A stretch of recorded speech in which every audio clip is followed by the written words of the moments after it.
평양도식 메밀냉면이랍니다. 덕분에 오늘 좋은 음식 구경, 이것만 좀 드세요. 아니에요. 이게 원래 이북선은 겨울에 먹는 것이 냉면이다 그러는데 그렇죠. 그 이유는 왜 그렇습니까? 우선 동치미가 있잖아요. 그래, 동치미. 냉면에는 국물 때문에. 육수가 뭐 소고기 육수니 닭고기 육수니 해도 동치미 이상이 없어요. 동치미 이상. 맛있으니까 동치미 국물에. 그 겨울에 네. 그게 이제 뜨뜻하게 불 때 놓고 전부 식구들 활 하나 놓고 쫙 모여서 팔 서로 이렇게 닿고 이러면서 냉면을 그냥 먹는 거예요. 네. 그때를 기억하면서 먹는 냉면 한 그릇. 세월과 함께 발랄했던 처녀의 얼굴에도 주름살이 깊게 패였지만 그리운 맛에 대한 기억은 여전합니다. 네, 지금 실향민들께서 흔히 냉면은 온돌방에서 겨울에 먹어야 제맛이 난다 이렇게 말씀을 하시는데 정말 이 겨울에 먹어야 맛있기 때문이 아니라 추억 때문에 그런 말씀을 하시는 게 아닌가 하는 생각이 드네요. 그렇다면 언제부터 여름에 이 냉면을 먹기 시작했을까요? 그거 한번 살펴봐야 되겠습니다. 냉면이 여름 별식으로 일반화되기 시작한 것은 1900년 파리 만국박람회에 냉장고가 등장하기 시작하면서부터입니다. 냉장시설의 발달로 한여름에도 얼음 육수를 구할 수 있게 되면서 겨울철 절식에서 여름철 별미로 효용가치가 급상승한 것이죠. 1930년대 신문을 보면은요, 여름에는 이 관청이나 그 회사 점심시간대가 되면은 냉면집 전화통에 불이 났다고 그래요. 이걸로 보면은 일제강점기 때에도 냉면 인기가 상당히 있었다고 봐야 되겠죠. 당시의 냉면 가격은 15전, 쌀 한 마리 60전이었으니 결코 싼 가격은 아니었죠. 그러나 냉면의 인기는 날이 갈수록 치솟아 올랐고 이런 인기는 당대의 문학작품에도 반영이 됩니다. 일제강점기 때 냉면을 주제로 한 소설이나 이 수필, 에세이 같은 거는 너무 많아가지고 쓸 수가 없을 정도로 많아요. 이게 무슨 얘기냐면 그만큼 사람들이 좋아했다는 이야기가 되는데 그중에 대표적인 거 몇 가지를 이제 꼽아보면은 김낭훈 소설가가 냉면이라는 이 제목의 소설을 쓴 게 있는데 월급을 받아가지고서 이 냉면을 먹고 싶어가지고 하루 종일 냉면에 사로잡혀 있는 거예요. 그러니까 여름철에. 그러니까 당시 여름철 냉면이 그만큼 인기였다는 걸 이제 반영하는 그런 부분이 하나가 되겠고요. 그러나 냉면이 지금처럼 보편화된 음식은 아니었습니다.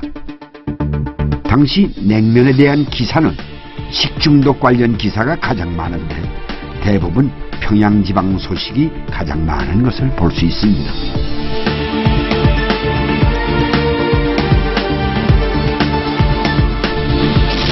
평양의 냉면이 본격적으로 대중화의 길을 걷기 시작한 것은 한국전쟁 이후 실향민들이 크고 작은 냉면집을 열면서부터 냉면은 실향민들의 남쪽 정착사와 관련이 깊습니다.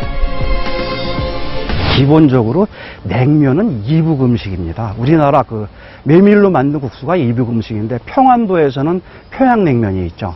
함경도에서는 함흥냉면이 있고 이건 물론 이제 메밀냉면은 아닙니다만 그리고 지금 잊혀졌는데 이 황해도의 해주냉면이 유명했습니다. 그래가지고서 냉면은 이제 이북 음식이 유명했고 그래서 이 사람들이 이제 이남으로 피난 와가지고 차려가지고서 유명해진 거죠. 당시에 문을 열었던 서울의 한 냉면집. 밖에서 먹는 국수라고는 짜장면이 대부분이었던 시절. 서울의 외식 산업에 평양냉면의 역사를 일구온 집이기도 하죠. 당시 냉면 요금은 20원. 전차 요금이 2원 50전이었던 시절이니 만만치 않은 가격이지만 평양냉면에 톡 쏘는 동치미 국물 맛에 각제인으로 유명한 서울내기들도 지갑 열기를 주저하지 않았다고 합니다. 그래서 이 집에서는 동치미 항아리를 생명처럼 여긴답니다. 낯선 타향에 자리를 잡게 한 1등 공신이기 때문이죠. 시작부터 이렇게 그 부모님들이 한 2년 부산에 있었거든요. 그리고 이제 서울 올라가고서는 여기서 이제 주거를 했던 거예요. 이제 그래갖고 시작한 게 한 45년, 한 50년 가까이 되는 거예요. 당시만 해도 평양냉면 국물은 동치미 국물이 대부분이었습니다. 여기에 가끔 편육을 만들 때 남은 고기 국물을 섞기 시작한 것이 의외로 반응이 좋아서 냉면 국물 하면 육수와 동치미라는 공식이 성립된 거죠.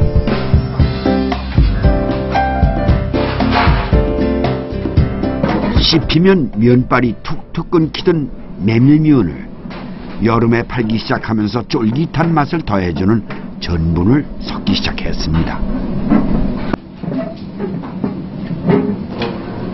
하지만 고향에서 먹던 냉면에 고명을 올리듯 약간의 기교를 더했을 뿐 냉면 맛은 온돌방에서 먹던 예전 그 맛 그대로입니다.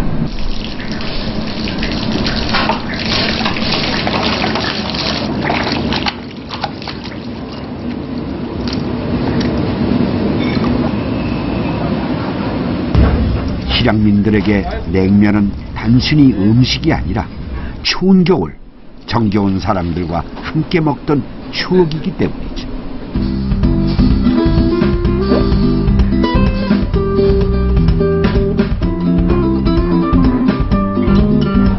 지금도 그 추억이 그리워 먼 길마다 않고 달려와 냉면 한 그릇에 정담을 나누는 이들도 많습니다. 그렇죠. 그래 이북에는 밤참이라는 거 꼭 먹고 잤잖아. 밤참. 겨울에 먹는 거예요? 그러니까 동치미 국물 떠든 거는 참기름 한방 그거 먹잖아. 동치미 국물에 참기름 한 방울이면 족하던 시절. 맛이 싱거우면 고춧가루를 뿌려 먹기도 했습니다. 요즘에는 냉면집 어딜 가나 양념으로 겨자와 식초를 올리지만 그것도 세월이 흐르면서 생긴 변화랍니다. 게자는 우리 그 지방에서 생산이 안 되던 것 같아요. 그래서 그렇게 했던 것 같은데 그게 당춧가루하고 식초하고는 반드시 넣어서 먹었죠. 그렇다면 그 추운 겨울에 냉면을 밤참으로 먹고도 속탈 한 번 안 났던 이유는 무엇일까요?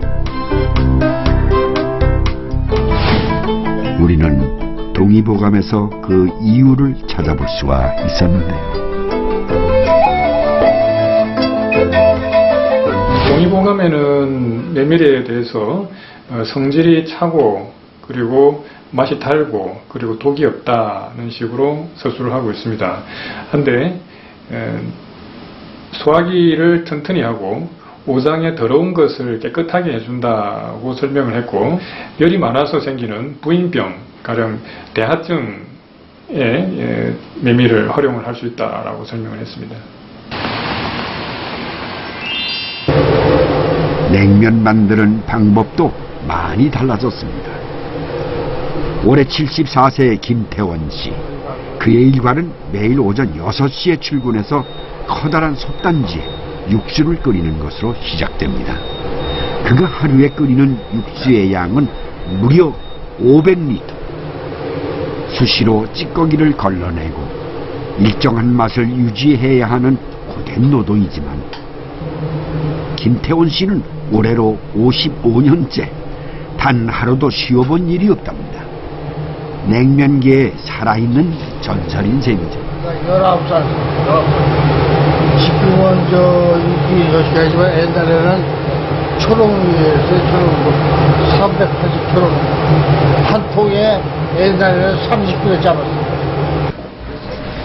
당시 한 초롱이면 평양냉면 30그릇이 나왔으니 하루에 10,000그릇 넘게 팔았다는 얘기입니다. 서울에 몇 안 되는 냉면집의 인기가 하늘을 찌르던 시절의 이야기입니다. 이렇게 물을 들여서 이 이유수를 차게시켜야 이 구수한 맛이 나고 냉면의 진미가 살아나고요. 요즘에는 조미료로 육수 맛을 내는 냉면집도 있다지만